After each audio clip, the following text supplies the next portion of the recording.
Hello everybody, welcome back to In Case You Missed It. This is the day 2 of the spoilers and we got quite a bit, just like the last time. Last time we dealt a lot with Dromai and a lot of her illusionist abilities.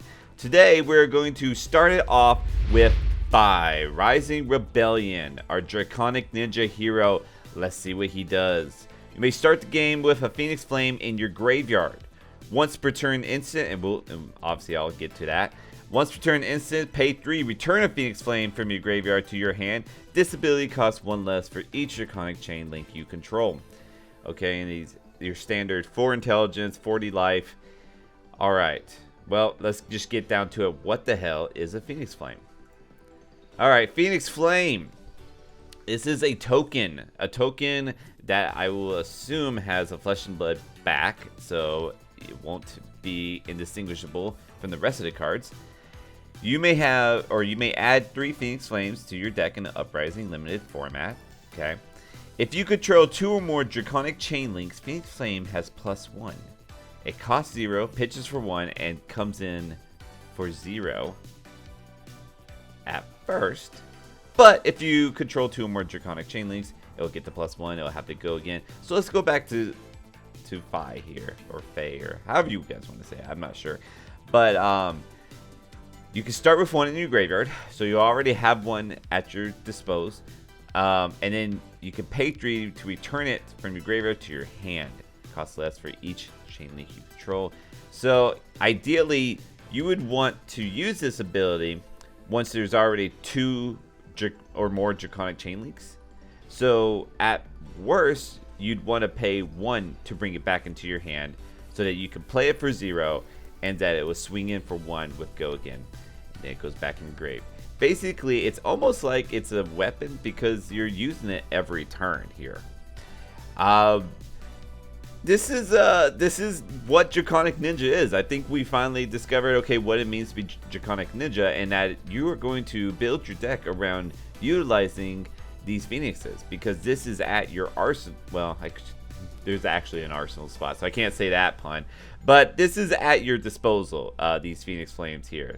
And you can only imagine that if you got 3 Draconic attack chain links, right? So if you did 3 attacks and you had 3 Phoenix Flames in your grave, then, well, it's only once per turn instant, so I guess you can only get 1. But I mean, basically you're getting a free Phoenix Flame every time. Super cool. Now we know what the Draconic Ninja is about. Let's move on. We got quite a bit. So now we got Tomotai, and I'm gonna give you guys a little spoiler here. There's gonna be some dragons in this video here.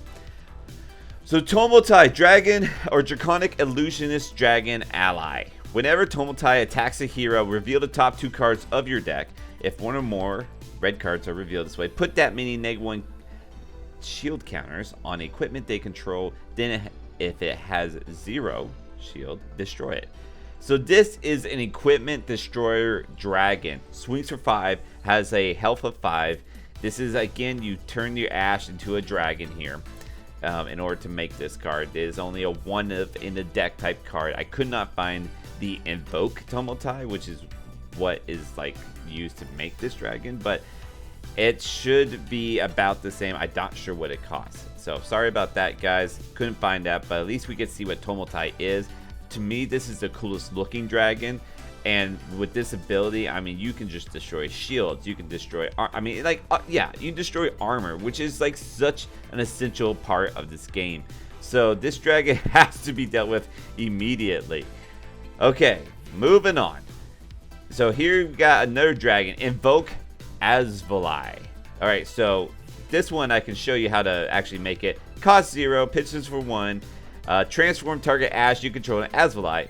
Go again, blocks for 3. So that's usually how you make your dragons. You're invoking them, so you're transforming your ash into the dragon. So let's see what this dragon does. I imagine this cofoil would just look amazing. So whenever Azvalai attacks, you may have him deal 1 arcane damage to up to any 2 targets. This, I think, is very, very good because you're going to see a lot of dragon illusion cards. Remember from the last video, we saw quite a bit of the Aether Ash Wings.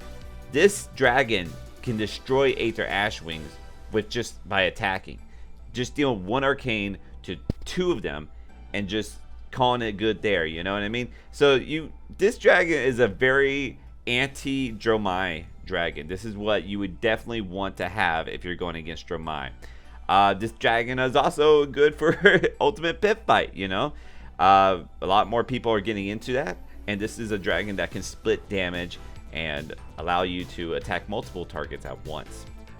Only has attack of 2 and defense of, or a life of 3, so it's a very killable dragon, but needed to be respected regardless.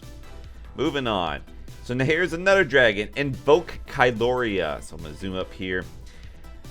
Okay, so this one looks like it costs 1 visions, or the picture's not the best here, but transform target Ash you control into Kylorea. Go again. As we suspect, that is how you make dragons. Now let's look at what Kylorea does.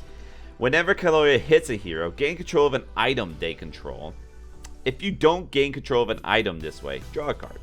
Okay, so, and he comes in for 4, has a life of 2, very, very weak life, very killable dragon. But, again, here with the dragons, it should be noted that you're going to at least get 1 attack off. So you're going to get 1 ability off, and on top of that, you're going to take a card from your opponent's hand, and that because they need to destroy this dragon. So this, even if you only get this effect once, all these dragons are very good because of that. It has the effect, and it takes a card out of their hand to destroy your dragon. Okay, so let's talk about this one for a little bit.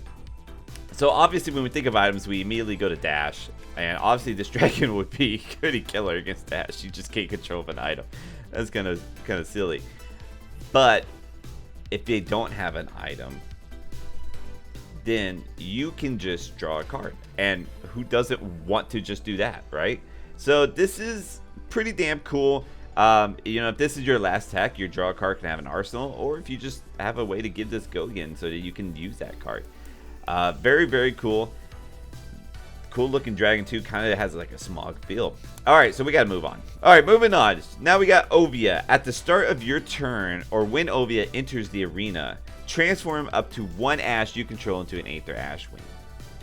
Okay, this is comes in for 1, has a life of 6, so it has a big body on it, does require quite a bit of attention to destroy, and its ability just keeps giving you Aether Ash Wings, which is what Dromai wants. Obviously, it's you know, you want to turn these ashes into Aether Ash Wings, so it's very cool that we get to see and have it. This is the full art version. This is the cool version here.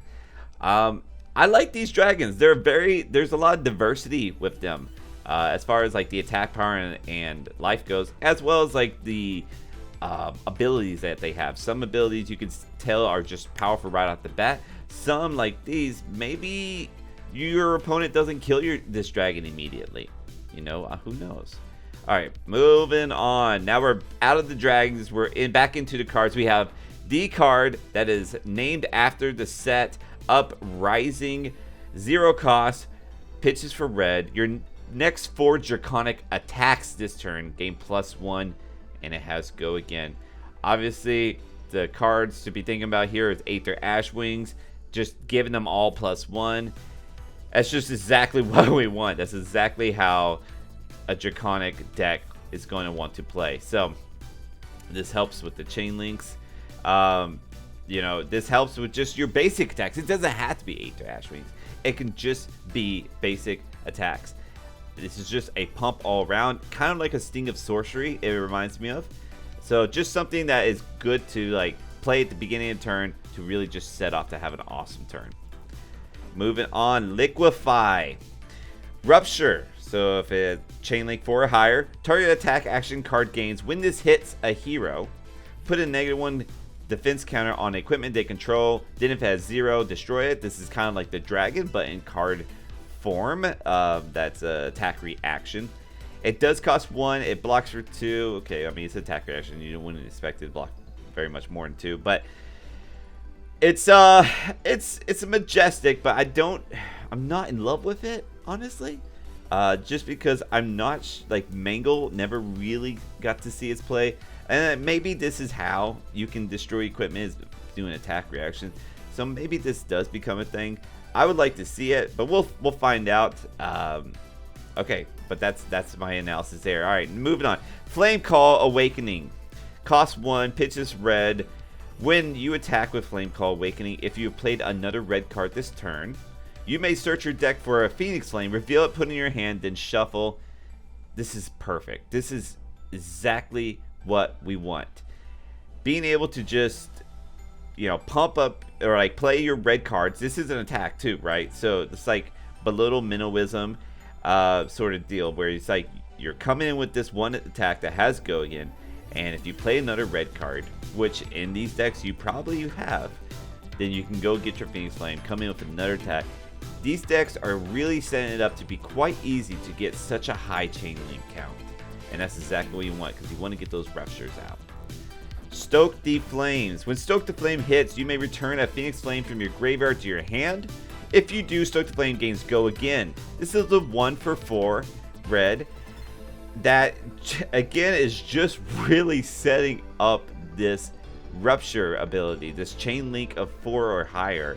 1/4 with go again. That's a pretty good, you know, rate right there. And then on top of that, you're gonna go grab a Phoenix Flame. That's a 0 for 1 go again. That's exactly what we want out of these decks. Burn Away. Cost 0, pitches for 1. As additional cost to play Burn Away, you may banish a Phoenix Flame from your graveyard. Burn Away gains +2 and go again. So we're looking at a 0 for 4 go again, which is obviously amazingly good, but at the cost of a Phoenix. So this is a kind of interesting card, you know. Do you have enough Phoenix in your graveyard to make it okay to banish one of them? Is there going to be a card printed to bring a Phoenix back? We'll find these things out, but as of now, I actually like the utility value of this card. It gives you like that sort of like, all right, well, if I need it, I have it sort of deal. Next we'll talk about is Phoenix Form. If you control 1 or more Phoenix Flames, Phoenix Form has go again. If you control 2 or more, it has +2. If you control 3 or more, it has when this hero hits hero, draw 3 cards. That is literally insane because it costs 0 and it comes in for 3. This is the Draconic Swarming Gloomveil with all of its modes, except I actually really like this more.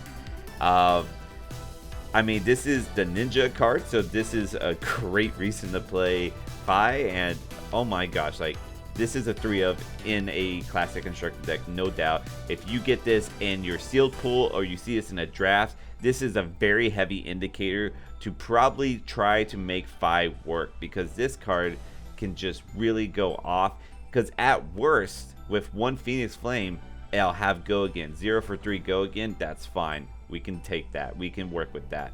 At best, it's going to come for 5 go again on hit. You draw 3 cards. I mean, that's just insane. Alright. Inflame.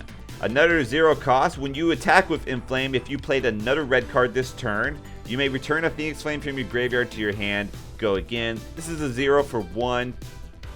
It has go again on its own. It's just another, you know, just keep going, right? Like, these chain links aren't going to come in for a lot of damage, but they're going to come in for little bits of damage here and there.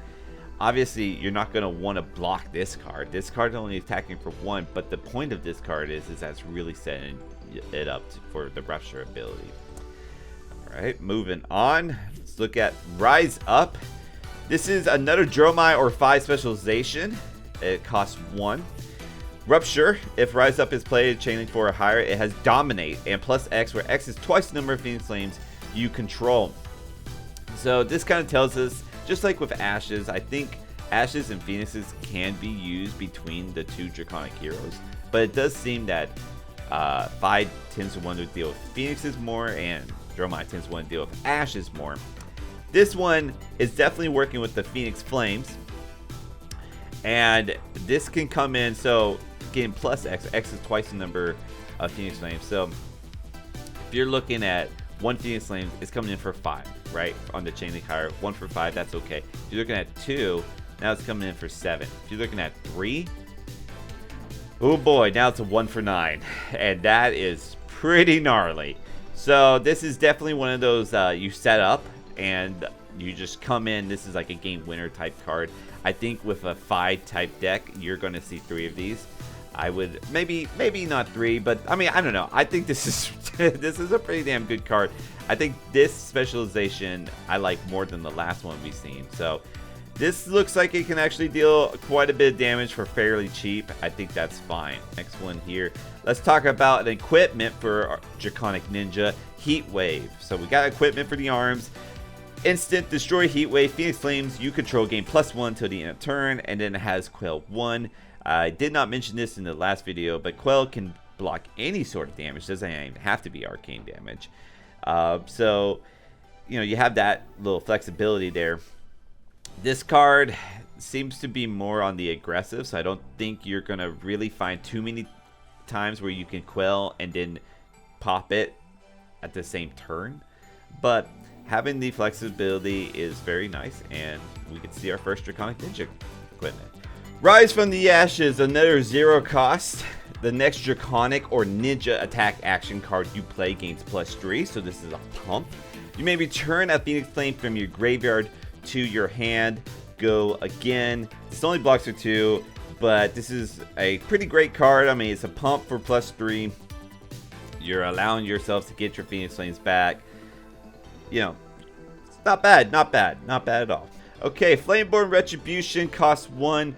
When you defend with Flameborne Retribution, if you've been dealt damage this turn, you may return a Phoenix Flame from your graveyard to your hand. So, it's interesting because this is a defense card that we're seeing with Draconic Action. This is kind of our first defense. It's not a defense reaction, but this is a card you probably want to defend with to get the ability off, probably more than attack with. But if we just look at its basis, it's a 1 for 3 with Go Again. That's not terrible. In an all red deck, that might be a little too costly, which is why you probably want to defend with it. But you know, it does have that little flexibility. It's a decent offensive card and a pretty good defensive card. The only problem is that it blocks for 2. You really would like to see it block for 3. All right, that is all the spoilers for day 2. We're gonna keep bringing you more videos, all compact in one, so you don't have to just keep trying to find what the new spoiler is. Stay with us. We'll give it to you all at once, and we'll see you tomorrow. Thanks, guys.